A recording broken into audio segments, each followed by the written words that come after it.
أعوذ بالله من الشيطان الرجيم بسم الله الرحمن الرحيم والصلاة والسلام على رسول الله سيدنا ومولانا محمد وآله وصحبه ومن والاه السلام عليكم ورحمة الله وبركاته bokki noo ngi leen di nuyu di leen ziyaara di leen balu xaq te di leen bal xaq di leen ñaanal jàmm waaye itam di sakku ci yéen ngeen ñaanal nu ko nuy ñaanit borom bi tabaraka wa taala mu defal nu tawfiq boolu nit defal ndimbal bokki nu dikkaat ak yéen ci xadiisu bis bi mu di xadiisul yawm ni ki nu ko baaxoo di ànd ak yéen bis bu jot seen mbokk Cheikh Mbaye Seck di ko ànd ak yéen an ibni mas'udin radiyallahu anhu qaal qaala rasulullahi sallallahu alayhi wa sallam laysa almuminu bittaan wala allaan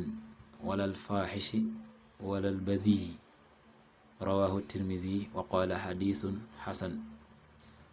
ibnu mas'ud yal na yàlla dolli ko ngërëm moo ne yonent bi sallallahu alayhi wa sallama nee na laysa almumin déet aji gëm ji bittaan mu di ab dëbbaakon muy ab yàqkatu der wala laan lu doon itam ab rëbbaakoon koo xam ne day rëbb nit ñi di leen móolu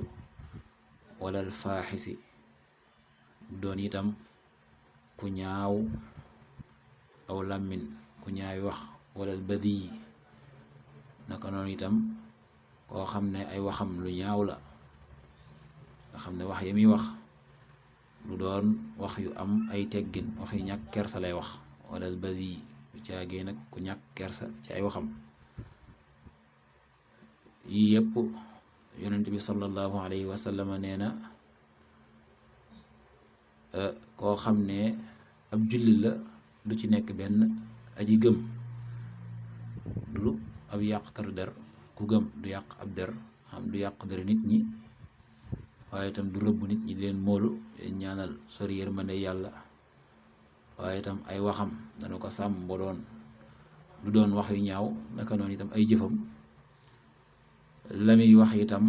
du doon ay wax yu ñàkk kersa nga xam ne kenn du ko mën a dégg bu mel ni lu mel noonu nit dana ko faral di def ñoo xam ne la ñuy wax man nay doon sax dëgg waaye dañ dul sàmmoonteeg teggin ba nga xam ne waxee day ñàkk kersa loolu nag aji gëm yàlla du ko def kon daal ki gëm dana fexe ba làmminam wi mu sàmm ko ba du ci yàqu der du ci móolu kenn du ci wax lu ñaaw wax yam cay wax itam dana doon wax yu tegginu doon wax yu ñàkk kersa. yàlla na yàlla defal tawfiq defal ndimbal in uridu ila al islaha ma stata'tu ma tawfiqi illa billah wassalaamu aleykum wa rahmatullahi wa barakatuh.